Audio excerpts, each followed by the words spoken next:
അങ്ങനെ ഇന്ന് നമ്മൾ ഉമ്മാൻ്റെ വീട്ടിൽ നിന്ന് പോരുന്നുണ്ട്. പെരുന്നാൾക്ക് വന്നതായിരുന്നു. അപ്പോൾ ഇന്ന് നമ്മൾ തിരിച്ചു പോവുകയാണ്. മദ്രസൊക്കെ തുറക്കുകയാണ്, ഞങ്ങൾ തിരിച്ചു പോവുകയാണ്. അപ്പോൾ ഒരാൾക്ക് ഭയങ്കര വിഷമമാണ് പോണേൽ.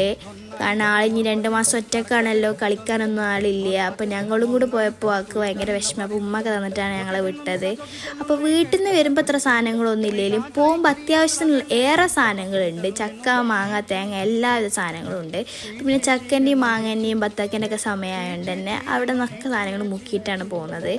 അപ്പോൾ ഞങ്ങളെ വീട്ടിലേക്ക് പോകുന്ന മുഴുവൻ കാടാണ് ഗൈസ്. ഇവിടെയൊക്കെ ഈ രാത്രിയൊക്കെ വന്ന പ്രേതം എന്നൊക്കെ പണ്ടുള്ളവർ പറയണ കേട്ടിട്ടുണ്ട്. ഇവിടെയൊക്കെ മയ്യത്ത് കുഴിച്ചിട്ടുകൊണ്ട് തന്നെ ഈ വഴി പോകുമ്പോൾ ഒരു തരം പേടിയാണ് ഗൈസ്. അപ്പോൾ ഞങ്ങളെ ഉമ്മാൻ്റെ വീടും ഞങ്ങളെ വീടും തമ്മിൽ അത്രക്ക് ദൂരമൊന്നുമില്ല, എടുത്ത് തന്നെയാണ്.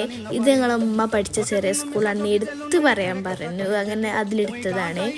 അപ്പോൾ ഇനി ഞങ്ങൾ തിരിച്ച് വീട്ടിലോട്ട് പോവാണ് ഗൈസ്. അപ്പോൾ ഇന്ന് ഇത്രയേ ഉള്ളൂ. അപ്പോൾ ഈ ചാനൽ ആദ്യമായിട്ട് കാണുന്നവരൊന്ന് സബ്സ്ക്രൈബ് കൂടി ചെയ്താൽ റാഹത്തായി.